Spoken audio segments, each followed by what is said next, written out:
Hi friends, welcome to waves never stop. நம்ம சேனலில் என்ன பார்க்க போகிறோன்னா ரொம்பவே காரசாரமான நண்டு குழம்பு தான் பார்க்க போகிறோம். இந்த குழம்பு நம்ம பார்க்குறதுக்கு முன்னாடி நம்ம சேனலை இப்போ தான் நீங்கள் புதுசாக பார்க்குறீங்கன்னா சப்ஸ்கிரைப் பண்ணிடுங்க. அப்படியே பக்கத்தில் உள்ள பெல் ஐக்கனையும் ப்ரெஸ் பண்ணி கூடவே ஆளுங்கிறதையும் கொடுத்துருங்க. அப்போ தான் நாங்கள் போடுற எல்லா வீடியோவும் உங்களுக்கு நோட்டிஃபிகேஷனாக உடனுக்குடனே கிடைக்கும். வாங்க இப்போ இந்த ஸ்பைசியான நண்டு குழம்பு எப்படி செய்கிறதுங்கிறத பார்க்கலாம்.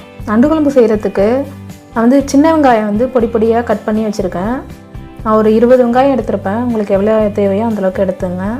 அப்புறம் ஒரு 4 பச்சை மிளகாய் அந்த மாதிரி 2 கீறி வச்சுருக்கேன். அப்புறம் பூண்டு உங்களுக்கு எவ்வளோ தேவையோ அந்தளவுக்கு எடுத்துங்க. அப்புறம் நான் ஒரு மீடியம் சைஸு 3 பழுத்த தக்காளியாக எடுத்து வச்சுருக்கேன். அதில் ஒரு தக்காளி நல்லா பொடி பொடியாக கட் பண்ணி வச்சுருக்கேன்.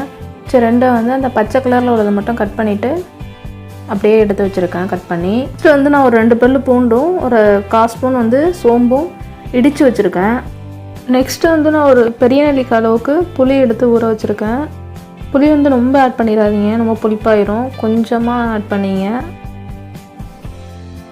அப்புறம் நெக்ஸ்ட்டு நான் தேங்காய் இப்படி வச்சுருக்கேன். உங்களுக்கு எவ்வளோ தேவையோ அந்தளவுக்கு தேங்காய் நீங்கள் ஆட் பண்ணிங்க. நெக்ஸ்ட்டு ஒரு கடாயில் உங்களுக்கு தேவையான அளவு நான் ஒரு 2 ஸ்பூன் ஆயில் விட்டுருக்கேன். உங்களுக்கு எவ்வளோ தேவையோ அந்தளவு விட்டுங்க. நல்லெண்ணெய் இருந்துச்சுன்னா ஆட் பண்ணிங்க. நல்லெண்ணெய் ஆட் பண்ணிங்கன்னா நல்லாயிருக்கும். எண்ணெய் ஆட் பண்ண பிறகு அதில் இடித்து வச்சுருந்த சோம்பு பூண்டு அதை ஆட் பண்ணி நல்லா வதக்கிங்க. அடுத்து நம்ம கட் பண்ணி வச்சுருந்த வெங்காயத்தை ஆட் பண்ணிங்க.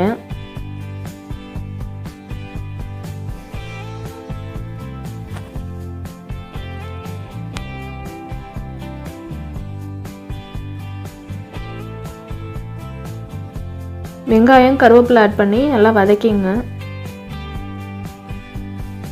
இது நல்லா பொன்னிறமாக ஆகிற அளவுக்கு நல்லா வதக்கிங்க.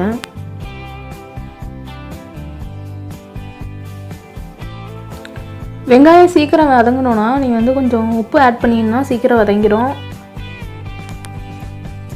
நான் கொஞ்சம் உப்பு ஆட் பண்ணி நல்லா வதக்கிக்கிறேன். இப்போ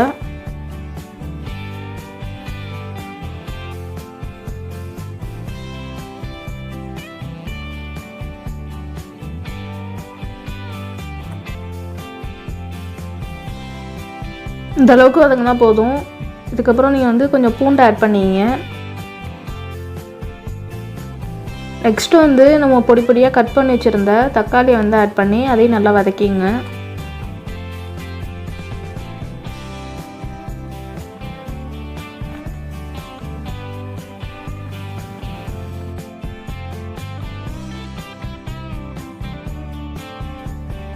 தக்காளி கொஞ்சம் வதங்கின பிறகு நம்ம கட் பண்ணி வச்சுருந்த பச்சை மிளகாய் ஆட் பண்ணிங்க.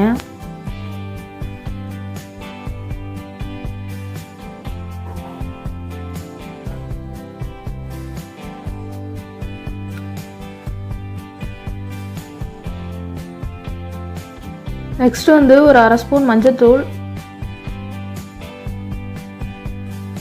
ஒரு 2லேருந்து 3 ஸ்பூன் தனியாத்தூள் ஆட் பண்ணிங்க.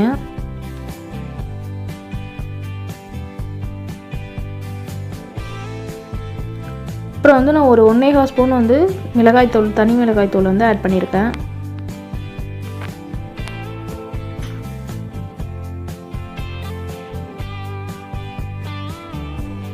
இதை கொஞ்சம் லைட்டாக வதக்கி விட்டுங்க.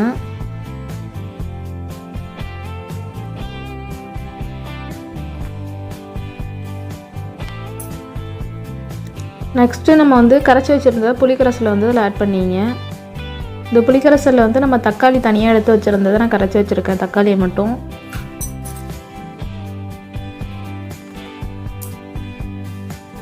இப்போ இது நல்லா கொதிக்கட்டும். ஒரு மூடி போட்டு வச்சுருங்க.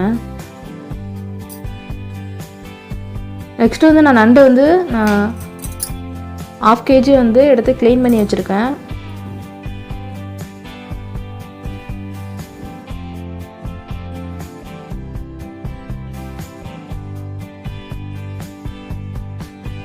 குழம்பு கொதிக்கிறதுக்குள்ளே நம்ம தேங்காய் அரைச்சிப்போம்.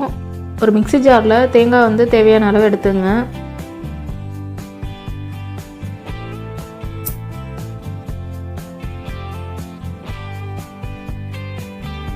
இந்த தேங்காய் துருவல் கூடயே நம்ம 1 ஸ்பூன் மிளகு ஆட் பண்ணிக்க போகிறோம். ஒரு 1/2 ஸ்பூன் சோம்பு, அதாவது பெருஞ்சீரகம் ஆட் பண்ணிங்க. அப்புறம் நம்ம உரிச்சு வச்சுருந்த பூண்டை ஆட் பண்ணிங்க. தண்ணி விட்டு நல்லா மைல்டாக அதை வந்து அரைச்சிங்க.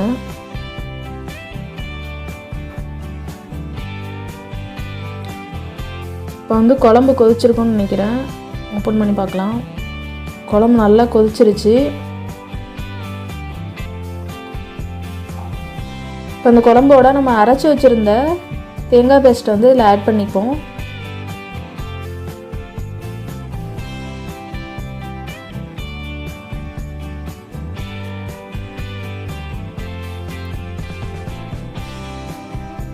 தேங்காய் பேஸ்ட் ஆட் பண்ணி நல்லா மூடி போட்டு கொதிக்கட்டும். மூடி போட்டு வைக்க விட்டுருங்க. இப்போ நல்லா கொதிச்சிருச்சு. இப்போ நம்ம வந்து க்ளீன் பண்ணி வச்சுருந்தா நண்டை வந்து ஆட் பண்ணிக்க போகிறோம்.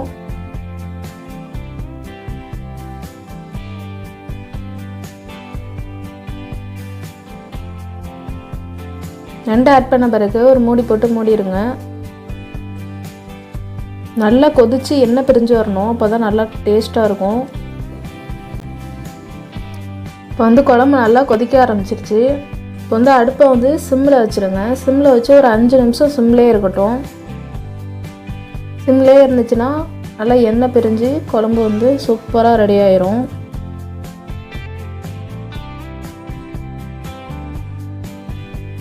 அவ்வளோதான் ஃப்ரெண்ட்ஸ், சூப்பரான நண்டு குழம்பு வந்து ரெடி ஆகிருச்சு. இந்த நண்டு குழம்பு வந்து நீங்கள் செஞ்சு பார்த்துட்டு எப்படி இருக்குது அப்படின்னு சொல்லி கமெண்ட் பண்ணுங்கள். இந்த வீடியோ உங்களுக்கு பிடிச்சிருந்துச்சுன்னா லைக் பண்ணுங்கள், ஷேர் பண்ணுங்கள், முக்கியமாக சப்ஸ்கிரைப் செய்ய மறந்துடாதீங்க. அப்படியே பக்கத்தில் உள்ள பெல் ஐக்கனையும் ப்ரெஸ் பண்ணி கூடவே ஆளுங்கிறதையும் கொடுத்துருங்க. அப்போ தான் நாங்கள் போகிற எல்லா வீடியோவும் உங்களுக்கு நோட்டிஃபிகேஷனாக உடனே கிடைக்கும். தேங்க்ஸ் ஃபார் த வாட்சிங்.